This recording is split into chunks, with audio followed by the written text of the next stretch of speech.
Greetings, Gilliam the Rogue here once again with the Dragon Knight class in the final video for the Dragon Knight Let's Talk series. This video will be discussing the Holy Trinity and how the Dragon Knight class performs in the meta in terms of tanking, healing, and DPSing in Elder Scrolls Online. Keep in mind that I am primarily a PvE player. I do participate quite more in PvP than people would assume, but I'm no god's gift to it, so take things that I say with PvP with a grain of salt, and keep in mind just because I say something isn't up to par in terms of meta doesn't mean that it's not viable. With that said, let's get right off into it. First we'll start off with the PvE tank. Undoubtedly the most accepted and strongest tank in Elder Scrolls Online, and for very good reasons. The DK tank brings a lot to the table that no other tanks can do. They do this by remaining extremely sturdy, they have great resource management, and they bring fantastic utility to the group. Now let's look at how these are done. First we'll look at our Draconic Power Tree, which has some fantastic raw mitigation stats to it.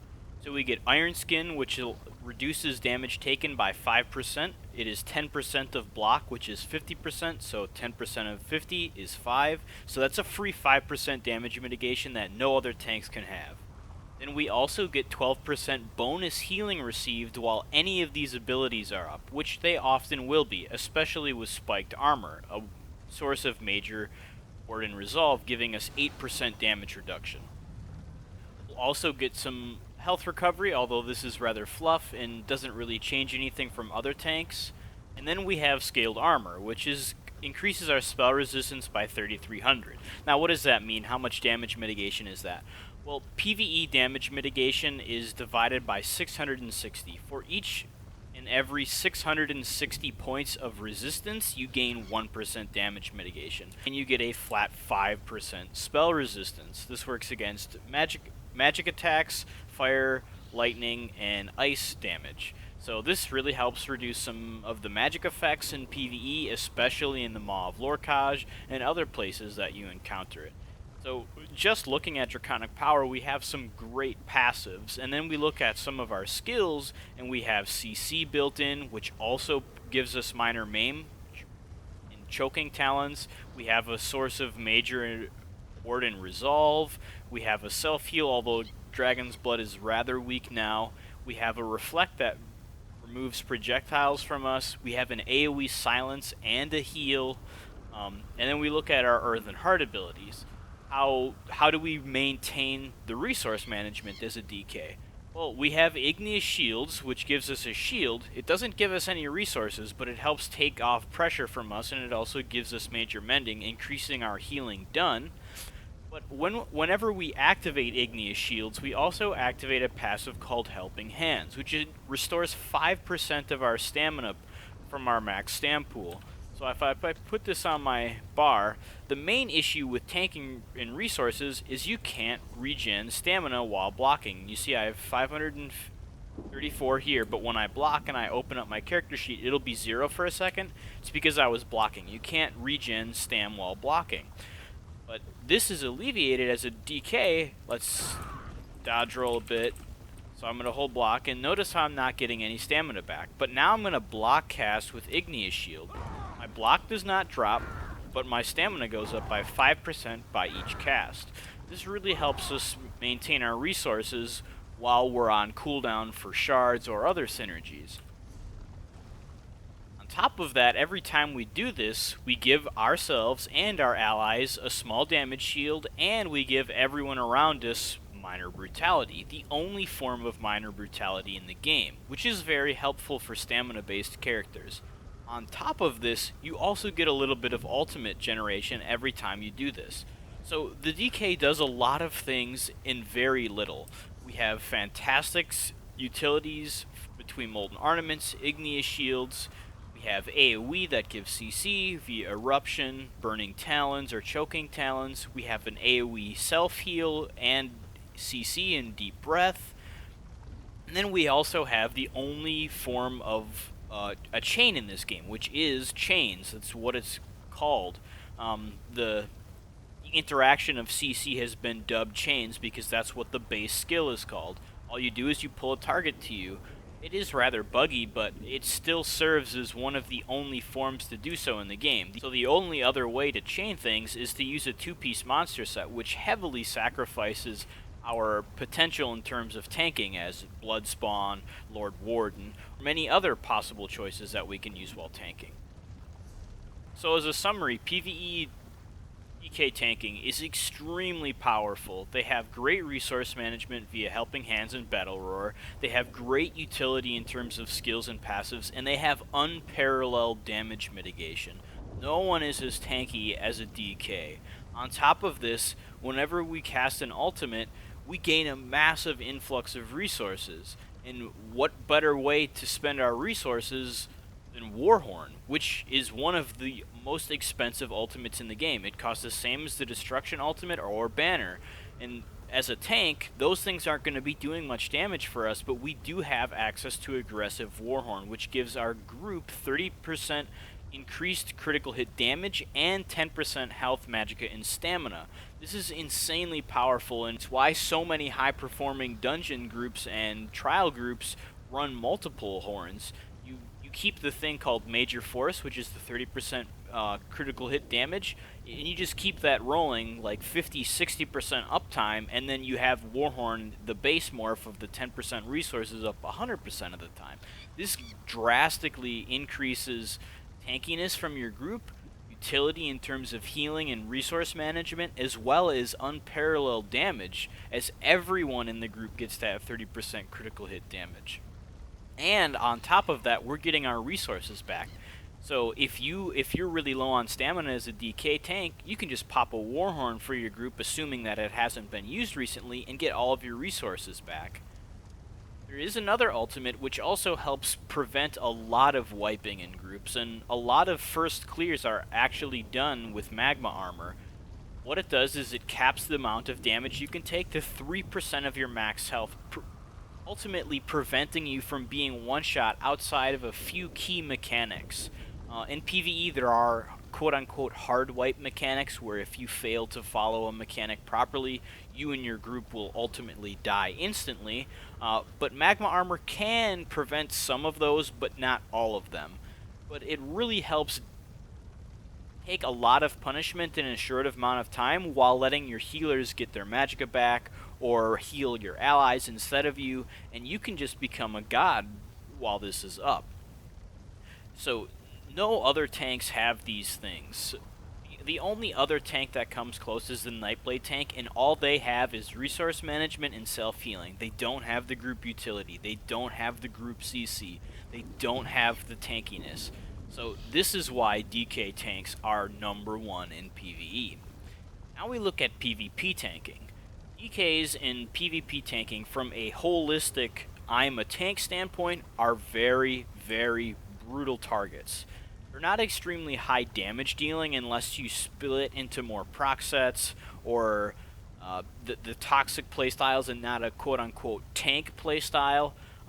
But the block monsters, the guys who chain themselves into your group and just hold block and CC down everyone, those are the monsters. And while alone, they're not going to be able to do much other than be a nuisance, but in a group, they can perform some fantastic acts by preventing groups from fleeing, or distracting enemies while your group can come in and ultimate bomb them, or other things.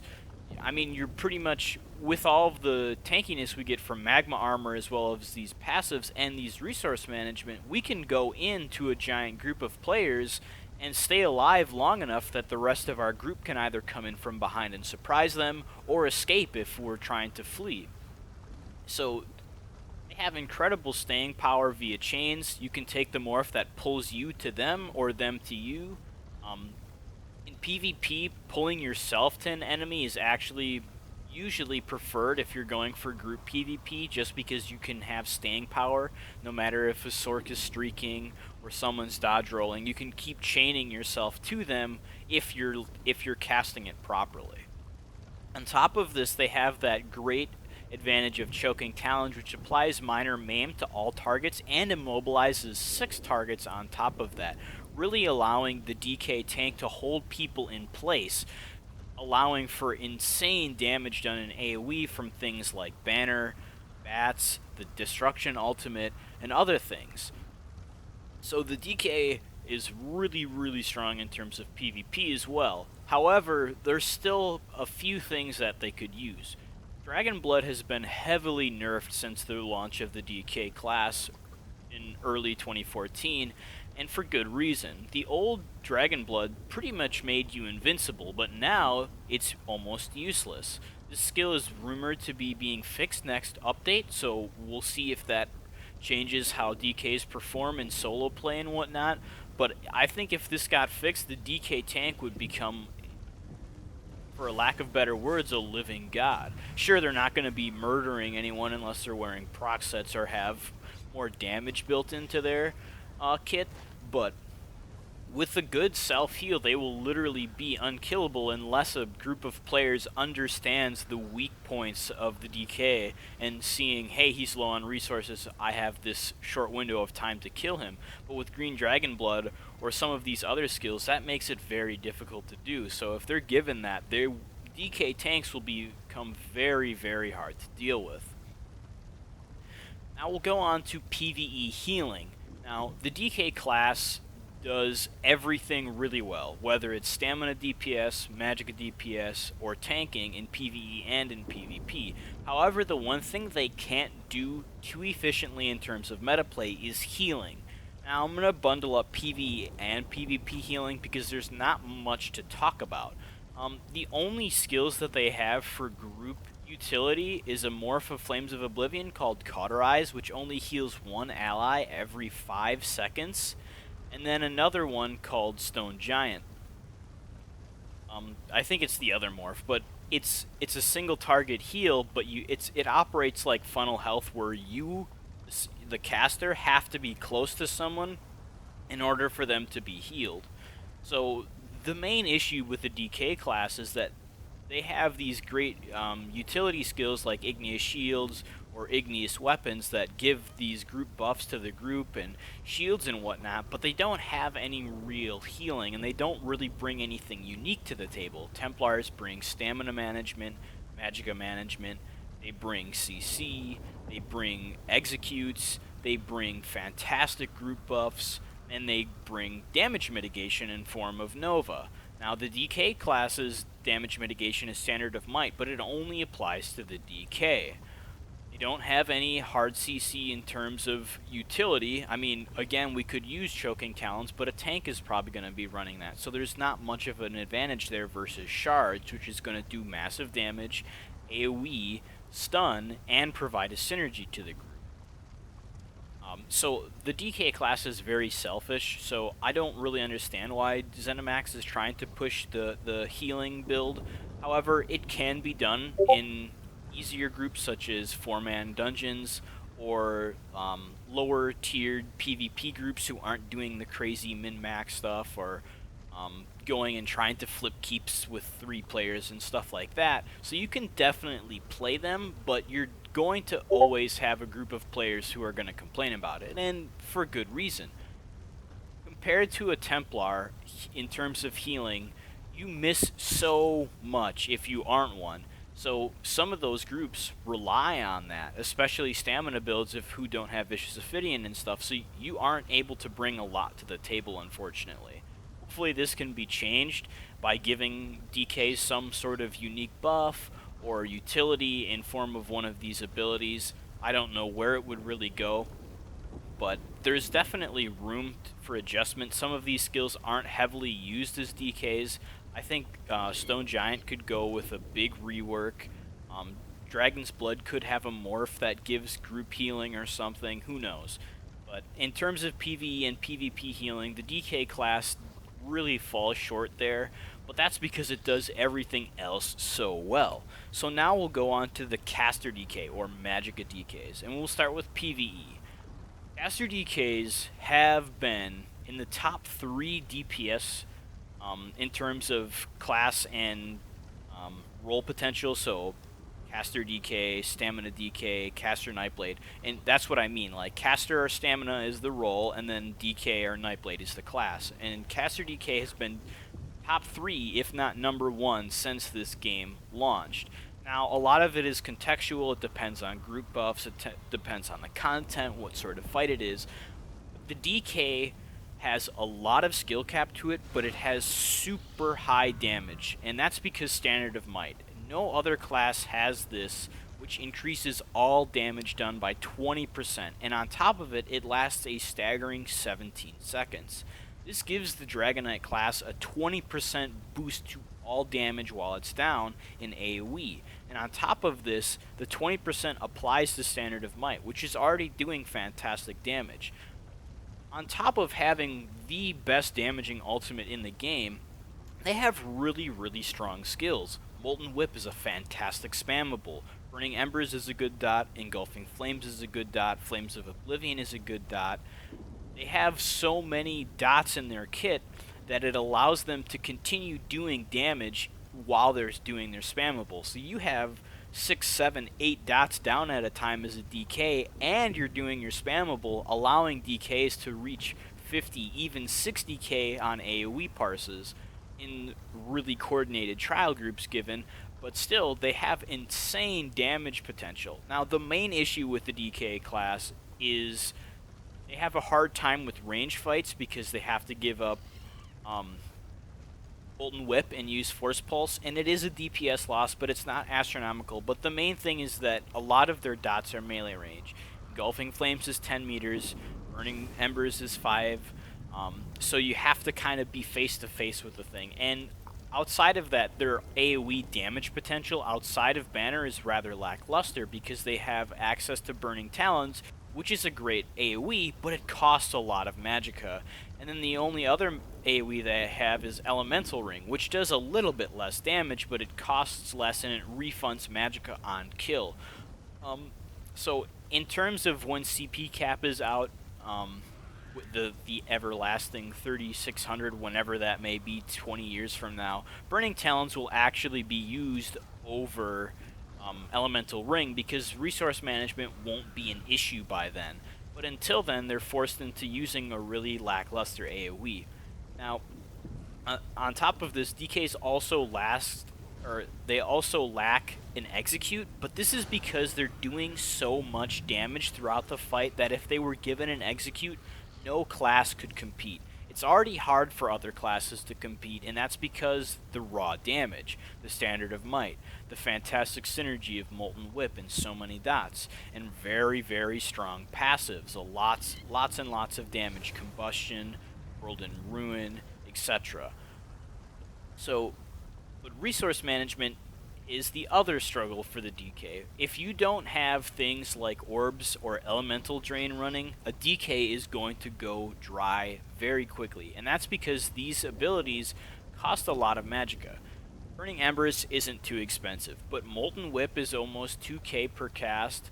This is 3k, this is 2k, lots and lots of magicka dump with very low regen. I only have 740, but in terms of PvE, you don't want to be stacking regen because you want to rely on your healers for that. But the thing is if you don't have a good healer with you, you're going to have those issues. So you'll have to run things like Elemental Drain yourself, or orbs from the Undaunted tree.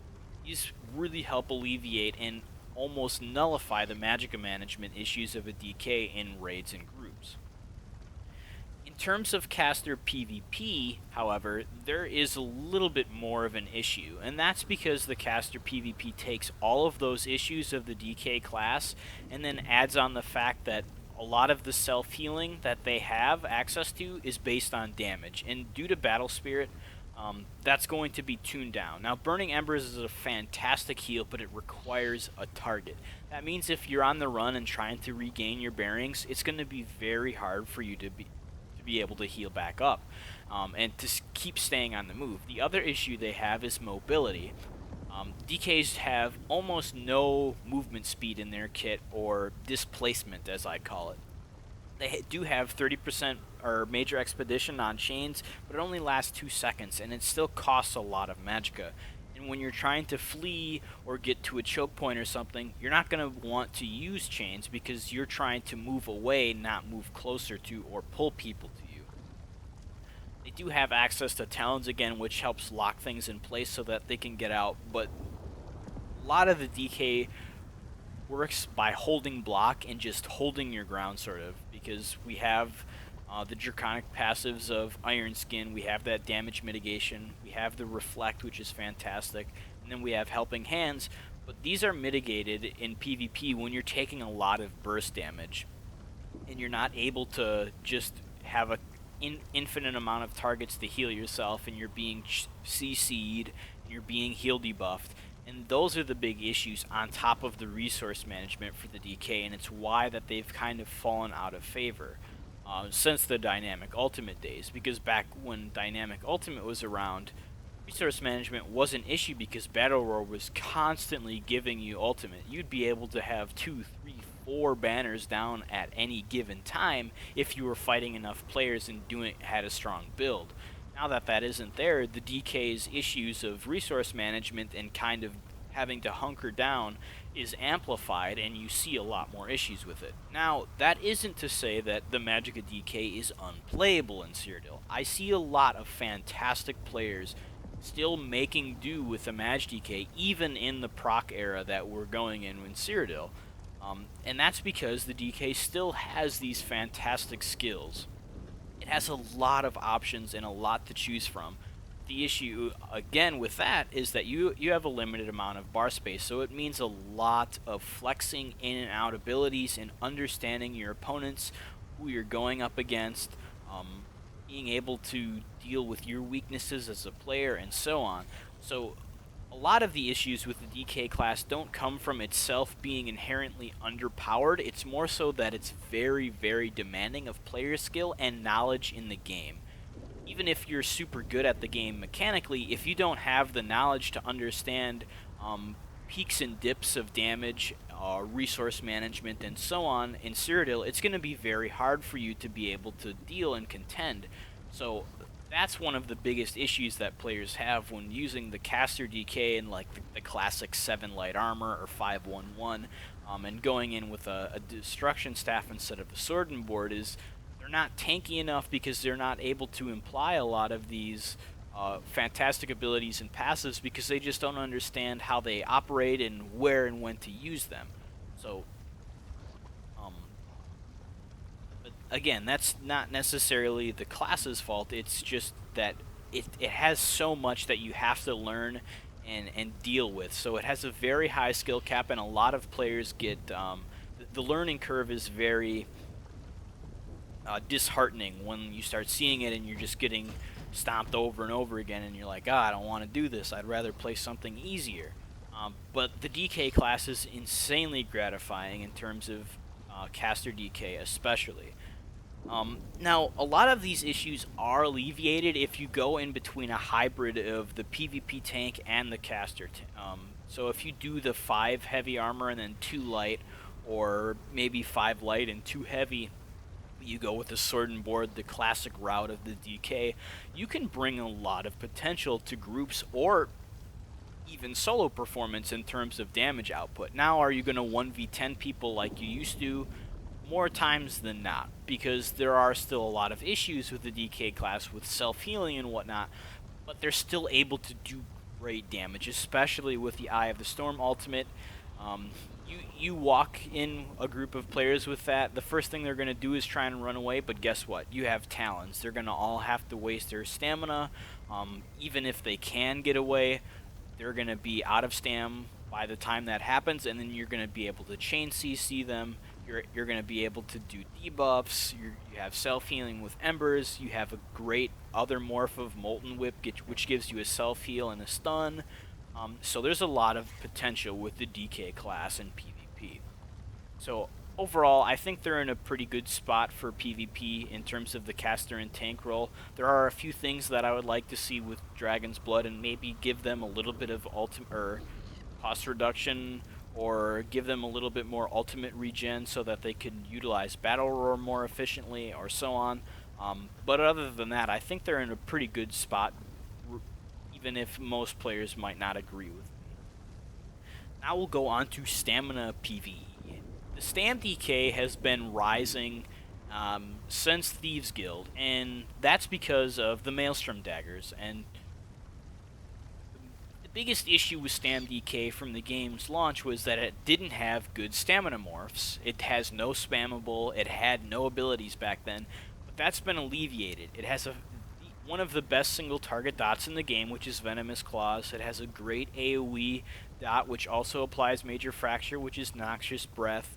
It has really good passives and stuff. While not the best, it still has good ones from Combustion, which increases damage, World and Ruin. But it also has Standard of Might again. That 20% damage increase is absolutely insane in terms of damage potential, and it really helps DKs dole out the hurt. On top of this, Maelstrom daggers work by amplifying your dots, and guess what a DK uses? All dots. There is no direct damage in the DK class. Their ultimate is standard, that's damage over time. They're spammable, rapid strikes, that's technically damage over time. They have poison injection, damage over time. Venomous Claw, damage over time. Trap Beast, damage over time. Literally everything is damage over time, and Maelstrom daggers increase your damage over time effects by a staggering 2,000 weapon damage. So this is why DKs are able to perform so well in Stamina PvE, is because Rapid Strikes pairs really well with a lot of dots now. So you just go in, Rapid Strikes dot, and you just keep doing it over and over again until you have all of your dots up, and then by the time that you get them all up, one is about to fall off. So the rotation is very fluid, it makes a lot of sense. Once you master it, it's very easy to manage. It has great damage potential. The only issue that StamDK really has in terms of PvE performance is, again, resource management. Without 5-piece Vicious Ophidian or a Templarian group, they're going to have a very hard time managing their resources. Now, this has helped to be alleviated, or you would think this would be helped with Helping Hands, but the issue is we don't use any of the Earthen Heart skills in PvE on StamDK. There are just better options to run.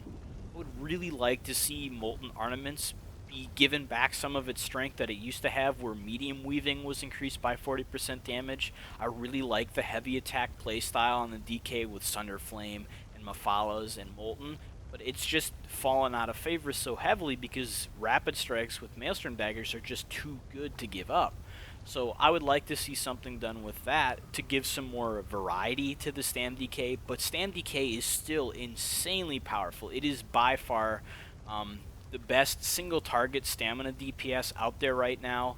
The only other stamina DPS class that's performing anywhere near DKs is Staminosaurus, and they beat DKs on AoEs but lose on single target.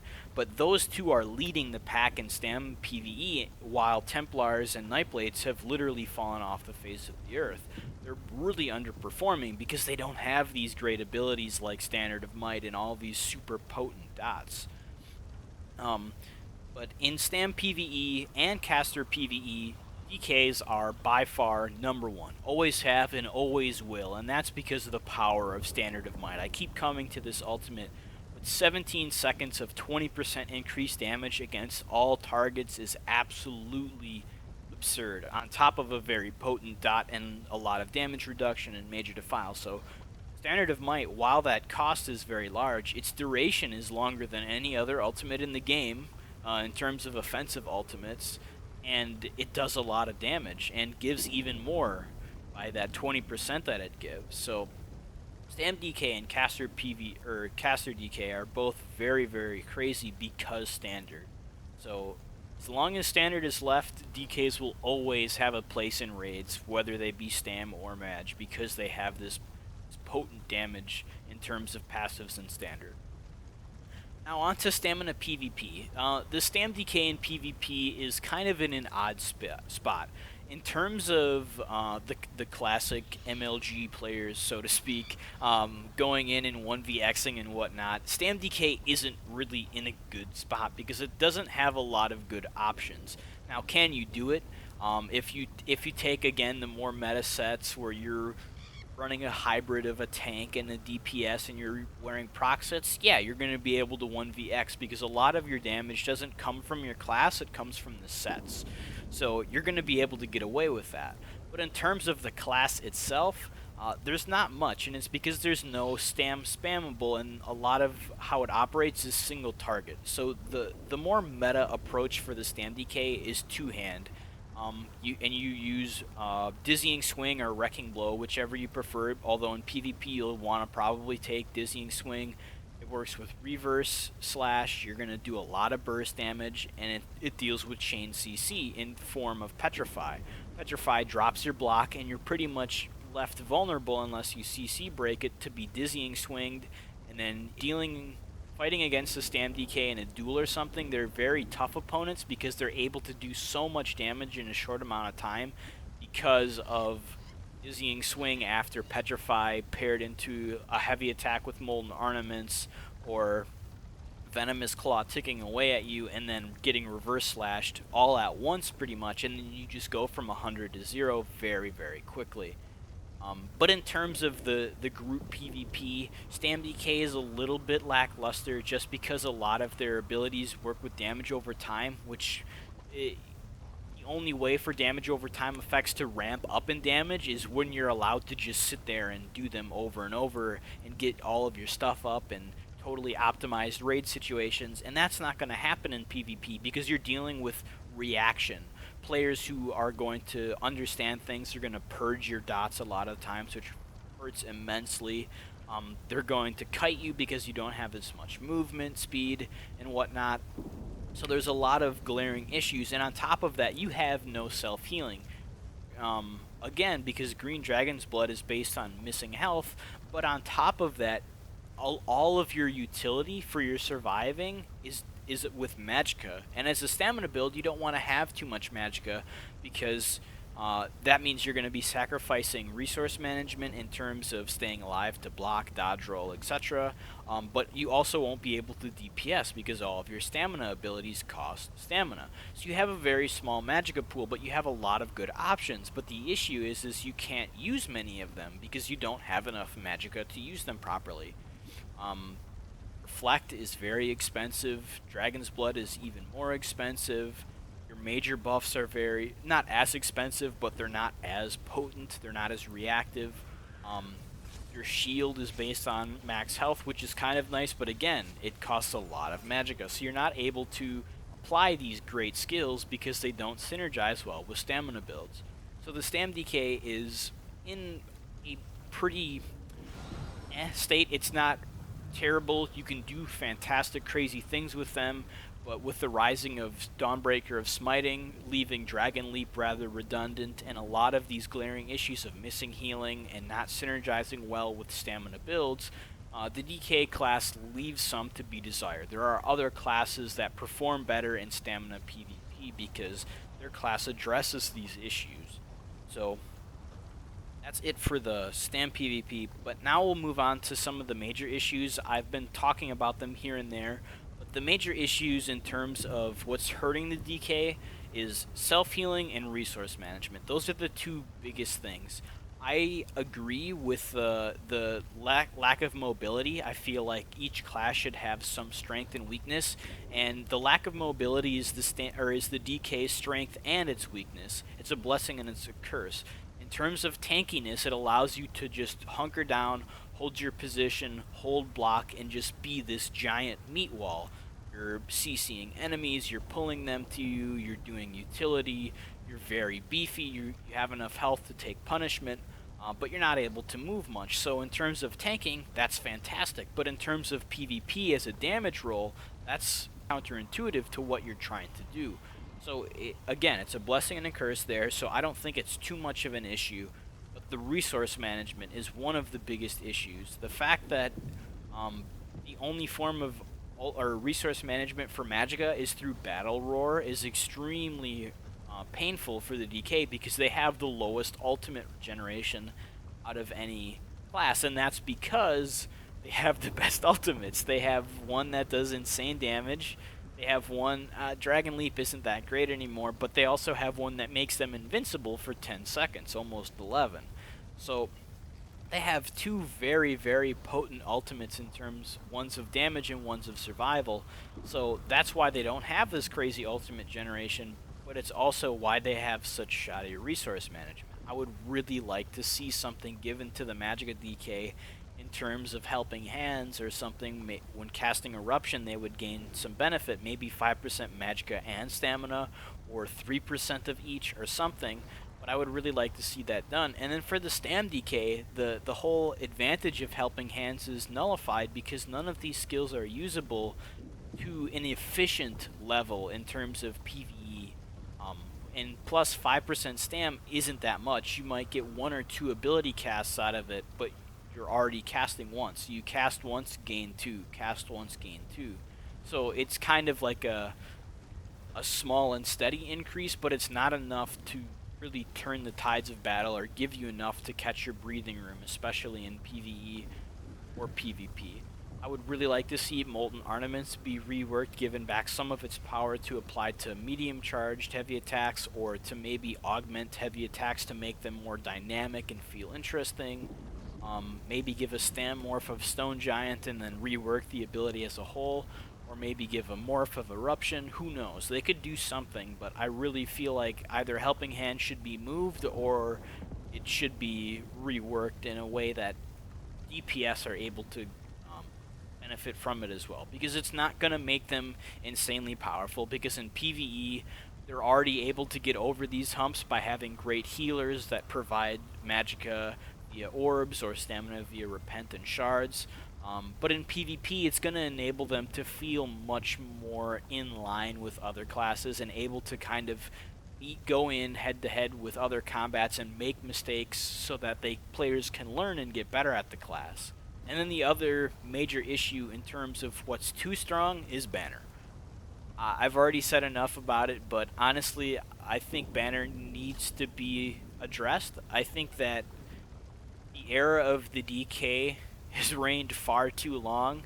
I'm not saying that the class should be gutted. I'm not saying that they shouldn't be pulling good DPS, but I would like to see something other than DKs predominantly perform in raid. I'm tired of seeing 4 to 5 DKs in raid between DPS and tanks just because the class is so overloaded with fantastic options that it really pushes out the other classes unless they bring something unique.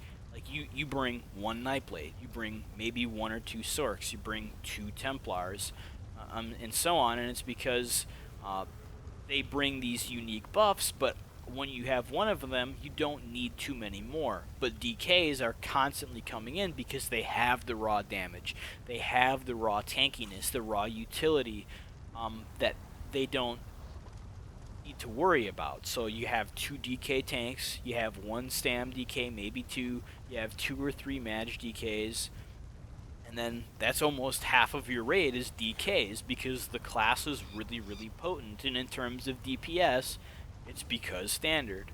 If Standard was reduced to 10% damage, I think that they would still be pulling crazy numbers. They would still be in the top 5, but they would have to work much harder to be number 1 and let some of the other classes come into line with them. But other than that, that's pretty much it. I've touched on the resource management issues with the class, but I mean, there's a lot of strengths that kind of make up for it, and teamwork really prevails through the resource management issues of the class. It feels awesome to play whipping away or using all of your crazy dots. Tanking, you just feel like a complete juggernaut by just standing still, self-healing, CCing all of the enemies. So it's a very gratifying class. There's a lot of skill cap to it, a lot of give and take in terms of you have to be able to understand the class, understand how to work with a team of coordinated players in PvE or in PvP, and it's not as face roll as some of the other classes may feel like. So there's a lot of growth to go in with them. They're gratifying, and they're amazing. They're the best tanks. They're the best DPS in Stamina or Magicka. They're very flexible in terms of what content they can do. Aside from maybe Mage DK, they have some clear weaknesses But in PvP, I would really like to see them be brought up a little bit. I don't want anything too crazy because then we're going to go back to just seeing DKs taking on giant raids of players, and that's not fun for the giant raid of players. But good players should still feel like they have options to go into groups. They're doing it now, but I think that more times than not, they're being cut off from progression just because of these clear issues with the class in terms of resource management and self-healing. So I think if those were alleviated, some really good players could do some even crazier stuff with it, and a lot more people would give the DK class a chance in terms of PvP, and more players would learn from it. So I feel like it'd be very advantageous for that, and it would feel awesome. So that's it for this video. I know it's been a very long time since I finished this. I actually had a recording issue when I was making this. I accidentally deleted the file while it was uploading, and I was like, why isn't this going anymore? But that's been taken care of now. I appreciate the wait. After this is going to be the Templar class. It's the one that I have the least experience with, although I am #1 VMA Templar in North America. Have a lot of work to do before I can get anywhere near EU, but I have a lot to learn with the class before I feel confident in delivering content that would allow players to learn from. So it's going to be a while. I'm going to deviate away from the class trees, because after Templars I'll be done, and then I'll start going into weapon lines, armor lines, etc., and expanding more and giving more content in terms of builds, explaining rotations, taking a lot of my written builds that I've authored on Deltia's website and putting them into more condensed formats in terms of video performance and whatnot. So a lot of more content coming soon. I'm going to definitely start up streaming again once school is done. So in about a month or so, look for that. But I really appreciate you guys sticking around. I hope you've learned something from this. If I've misspoke at all in the video, please leave a comment and remedy that, or if you want to discuss something, if I wasn't clear enough, or if you have questions, I always love answering them. But thanks again for watching, and I'll see you guys next time.